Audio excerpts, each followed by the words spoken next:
आप देख रहे हैं नवोदय टाइम्स पंजाब केसरी टीवी। देश के अंदर एक बार फिर कोरोना के केस बढ़ने लगे हैं। केरल के अंदर 30,000 से ज़्यादा केस जो है वो आने शुरू हो चुके हैं, जिसकी वजह से दूसरी सरकारें भी जो हैं अब चिंता जाहिर जो है वो कर रही हैं। लेकिन मेडिकल एक्सपर्ट इसको कैसे देख रहे हैं, हमारे साथ मेडिकल एक्सपर्ट समीर भाटी जी हैं। भाटी साहब, केरल के अंदर एक बार फिर जो किस तरीके से केस बढ़ रहे हैं, वजह क्या है वहाँ पर केस बढ़ने की? देखिए, इस तरह से हम इस बात को देखते हैं कि अगर हम उत्तर भारत की बात करें तो उत्तर भारत में स्थिति अभी कंट्रोल है। वहाँ पर उस तरह से केसेस में सर्ज बढ़ावा नहीं देखने को मिल रहा है। केरल की जैसे आपने बात कही, निश्चित तौर पर वहाँ पर केसेस जो बढ़ रहे हैं वो चिंता का विषय है। हालांकि इसको इस तरह से भी एक्सप्लेन किया जा सकता है कि जो हमारी एक सीरो पॉजिटिविटी की रिपोर्ट आई थी, फोर्थ सीरो पॉजिटिविटी जो आईसीएमआर ने दी थी, उसमें दिया गया था कि केरल के अंदर लगभग 40% से कुछ ज़्यादा लोग इन्फेक्ट हुए हैं। बल्कि बाकी राज्यों की बात करें, हम उत्तर प्रदेश की बात करें, मध्य प्रदेश की बात करें, तो यहाँ अराउंड 70% से भी ज़्यादा लोग इन्फेक्ट हो चुके थे। यही सेम दिल्ली का भी हाल रहा था। तो जब सीरो सर्वे में इस तरह की रिपोर्ट आई कि केरला के अंदर अभी भी 60% लोग ससेप्टेबल है, मतलब उनको अभी भी होने का, उनको नेचुरल इन्फेक्शन नहीं हुआ है या उनमें वैक्सीनेशन भी नहीं हुआ है, तो एक वो खतरा हमेशा बना रहता है। इसके अलावा जब हम बात करते हैं वहाँ पर एक ब्रेक थ्रू इन्फेक्शन, क्या होता है कि आपको वैक्सीन लग गया, वैक्सीन लगने के बाद आपको इन्फेक्शन तो हो सकता है, पर वैक्सीन का जिस तरह से हम बात कर रहे थे शुरू से ही कि भाई वो बीमारी की गंभीरता और हॉस्पिटलाइजेशन को रोकती है। पर जो केरला के अंदर एकदम से अचानक से जो 30,000 केसेस का आपने भी जो जिक्र किया, वो काफ़ी ज़्यादा चिंता का विषय। इसमें एक जो महत्वपूर्ण बात देखने वाली है जो public health expert point of view से, कि कोई नई तरह का वेरिएंट तो नहीं है। तो इसलिए अभी बहुत ज़रूरी है कि वहाँ पर जीनोम सीक्वेंसिंग की जाए, पता लगाया जाए कि इसका बढ़ने का एक्चुअल कारण क्या है। एक कारण तो जैसा कि हम जान रहे हैं कि ये भी हो सकता है, और इसके अलावा कुछ एक दो सुपर स्प्रेडिंग इवेंट्स जो हम बात करते हैं कि फेस्टिवल्स, तो फेस्टिवल्स के बाद भी थोड़ा सर्ज आया है। इसीलिए हम सबसे रिक्वेस्ट कर रहे हैं कि अभी आने वाले त्यौहार, जिस तरह से अक्टूबर के अंदर तो काफ़ी सारे फेस्टिवल्स होंगे, तो और भी बाकी राज्यों को वहाँ पर स्ट्रिक्ट इम्प्लीमेंटेशन करना बहुत ज़्यादा ज़रूरी है। और एक और महत्वपूर्ण बात जो हमने पहली और दूसरी लहर से सीखी, कि ज़्यादातर जब केसेस की शुरुआत होती है तो वो एक राज्य से होती है किसी तरह से। जब हमने सेकेंड वेव में देखा तो कैसे महाराष्ट्र से शुरू हुआ था, और उसके बाद फिर हमें लग रहा था उस समय कि शायद दिल्ली में ना हो और कहीं पर फिर धीरे धीरे जैसा हमने देखा कि कैसे एकदम से स्प्रेड हो गया। और लास्ट ईयर तो क्या, इसी साल जब हमने देखा होली के बाद एकदम से अचानक केसेस इतना जल्दी बढ़े, 1% पॉजिटिविटी रेट चल रहा था जो 30-40% तक पॉजिटिविटी रेट हो गया। क्योंकि इसमें एक जो सबसे बड़ा कारण अभी तक जो माना जा रहा है वो है delta variant.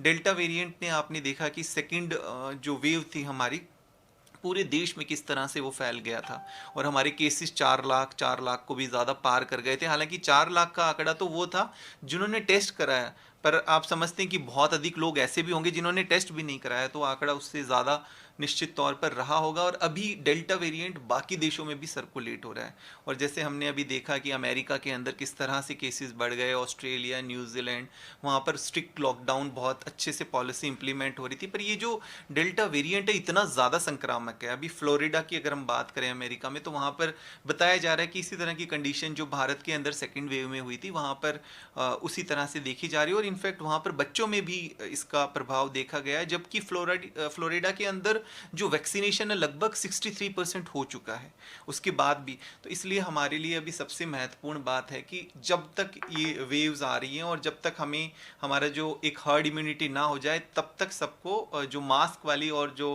Covid appropriate behaviours है उनको जो है स्ट्रिक्टली फॉलो करना बहुत ज़्यादा ज़रूरी है। लेकिन सर, जिस तरीके से केरल के अंदर लगातार केस बढ़ रहे हैं, क्या दूसरी जो राज्य सरकारें हैं उनको कहीं ना कहीं सतेज जो कड़े कदम सतर्क होना चाहिए? बिल्कुल बिल्कुल, ये बात आपने एकदम सही कही कि जैसे हमारा जो सबसे पहले फर्स्ट वेव के अंदर भी जो हमने एक रणनीति अपनाई थी, जो पॉलिसी अपनाई थी कि जहाँ से लग रहा है कि वायरस, जहाँ पर ज़्यादा वायरस का प्रकोप है, उस एरिया को कंटेन कर लिया जाए। क्योंकि जब वहाँ पर कंटेन कर लेते हैं तो उसका जो स्प्रेड होना वो काफ़ी हद तक रुक जाता है। क्योंकि हमारा जो मेन उद्देश्य रहता है इसके अंदर कि हम जो ट्रांसमिशन है उसकी चेन को ब्रेक करें। तो फिलहाल अभी जैसे उत्तर भारत के राज्यों की तरफ उस तरह से नहीं है इन्फेक्शन, तो हमारा इसमें यही पॉलिसी रहनी चाहिए कि अगर केरल के अंदर अभी पॉजिटिविटी रेट काफ़ी ज़्यादा और संक्रमण दर काफ़ी ज़्यादा है, तो उसको वहीं पर ही कंटेन करना बहुत ज़्यादा ज़रूरी है ताकि वो और जगह पर ना स्प्रेड हो। क्योंकि जब ये आपका संक्रमण बढ़ जाता है, तब हमने देखा है, पिछली बार भी हमने देखा, हमारा वैक्सीनेशन जो है प्रोग्राम को पे भी काफ़ी इफेक्ट पड़ता है, क्योंकि उस टाइम वो वैक्सीनेशन उस स्पीड से नहीं हो पाती है। तो बहुत ज़रूरी है हमें अभी उस एरिया को कंटेन करना ताकि वो और जगह या और राज्यों में स्प्रेड ना हो। क्योंकि जो सीरो सर्वे की रिपोर्ट थी उसमें एक बात और कही गई थी कि लगभग 40 करोड़ के करीब लोग अभी भी हैं, जो कि एक बहुत बड़ी संख्या है, ससेप्टेबल, कि उनको ना तो वैक्सीनेशन अभी वैक्सीनेशन उनमें हुआ है कि नहीं, ये तो हम उस तरह से नहीं कह सकते, पर 40 करोड़ के करीब लोग हैं जो ससेप्टेबल है, जिनमें संभावना है होने की। अच्छा, जिस तरीके से आशंका जो जताई जा रही है, नीति आयोग ने भी आशंका जताई है, क्या लगता है कि कितना लोग इस पर विश्वास करें? जी देखिए, इस तरह की कैलकुलेशंस और आई हैं काफ़ी ज़्यादा। आईसीएमआर ने भी सर्वे किया था और हमारे आईआईटी कानपुर हैदराबाद की तरफ से भी जो है पहले सीरो सर्वे की जो है थर्ड वेव के प्रिडिक्शन के बारे में कहा गया था। और अभी फ़िलहाल की जो अभी रिपोर्ट आई है, इसके अंदर भी कहा गया है कि ये वेव आने की संभावना, वो कुछ बातों के ऊपर मैथमेटिकल कैलकुलेशंस है कि अगर ये कुछ नहीं नॉर्मली इस तरह से चलता रहा तो केसेस आते रहेंगे धीरे धीरे थोड़ा, बट अगर कोई नई तरह का वेरिएंट आ गया, जैसा हमने फर्स्ट वेव में देखा था कि एक डिफरेंट वेरिएंट था, और जब सेकंड वेव में देखा तो एक डिफरेंट तरह का वेरिएंट था, तो वो इन्हीं चीज़ों को ध्यान में रखते हुए कि अगर कोई नई तरह का वेरिएंट आ गया तो फिर जो है अलग तरह की स्थिति हो सकती है। और उन्होंने जताया कि उस समय केसेस और भी ज़्यादा, जो सेकेंड वेव में आए थे उससे भी अधिक केसेस बढ़ने की संभावना बनी रहती है। तो इस वजह से उन्होंने जो है इसको थोड़ा चिंता का विषय बताया है कि इस चीज़ पे हमें नज़र रखनी ज़रूरी है कि कोई कम्युनिटी के अंदर और नई तरह का वेरिएंट तो जो है सर्कुलेट नहीं हो रहा है। इसीलिए जो बात कही जा रही है कि त्योहारों का टाइम हो गया, और पिछले साल भी हम इस बारे में बात कर रहे थे कि एकदम विंटर सीजन आते ही जो है रेस्पिरेटरी चीज़ें भी बढ़ जाती है, और हमारे फेस्टिवल के बाद सुपर स्प्रेडिंग इवेंट्स के बाद भी बढ़ जाती हैं। तो इसीलिए सरकारें इस पे सतर्कता बरतने की के लिए बार बार कह रही हैं। अच्छा सर, सरकारें जो है, राज्य सरकारें स्कूल भी खोलने लगी हैं 1 दिसंबर से, जिस तरीके से कहा जा रहा है कि अब स्कूल 50% कैपेसिटी के साथ जो है वो खोल दी जाएंगे। कितनी चिंता मानते हैं आप इसकी? देखिए, जो बच्चों के लिए जिस तरह से अभी रिपोर्ट आई थी उसमें जताया गया था कि बच्चों के लिए हमारे पास उस तरह की हेल्थ केयर इंफ्रास्ट्रक्चर नहीं है, उस तरह की सुविधाएं हमारे पास नहीं है। पर बच्चों में एक चीज़ हमने देखी कि सेकंड और फर्स्ट वेव के अंदर बहुत ज़्यादा बच्चे अगर इन्फेक्टेड भी थे तो उनके अंदर कोई बीमारी की गंभीरता को नहीं देखा गया। हाँ, इसमें इसको हम इस तरह से देखते हैं कि देखिए, बच्चों के लिए अभी वैक्सीन एक लॉन्च तो हुई है, पर उसको रोल आउट होते हुए थोड़ा सा समय लग जाएगा कि वो अक्टूबर तक या अक्टूबर एंड तक हो पाएगी। उसके बाद 2 महीने उसको लगाने में लगेंगे। 2 महीने के बाद जो है, 2 महीने लगाने में क्या, आप अगर वैक्सीन लगाते हैं तो 2 महीने के बाद एंटीबॉडीज़, मतलब पूरा 3 डोज का कोर्स पूरा होता है और उसके भी 15 दिन बाद एंटीबॉडीज़ डेवलप होती है।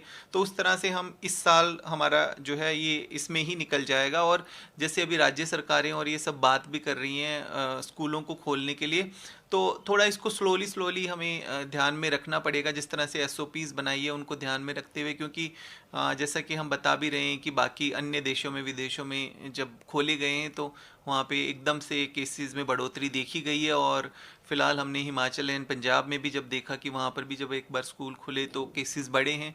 तो सब चीज़ों का हमें ध्यान रख के, एहतियात रख के इसको धीरे धीरे करके खोलना पड़ेगा।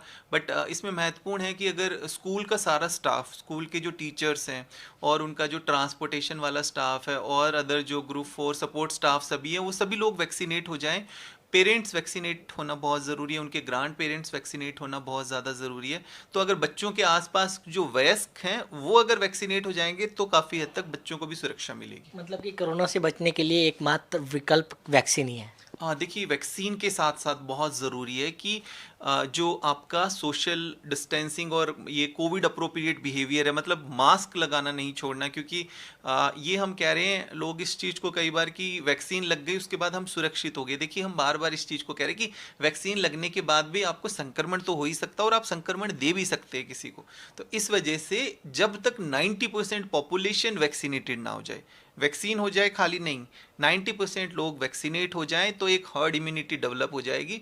उसके बाद फिर आगे की जो गाइडलाइंस आएगी, तो वैक्सीन के साथ साथ हमें जो पहले के बेसिक प्रोटोकॉल है उनको फॉलो करना ज़रूरी है। मास्क तो निश्चित तौर पर हमें पहनना है।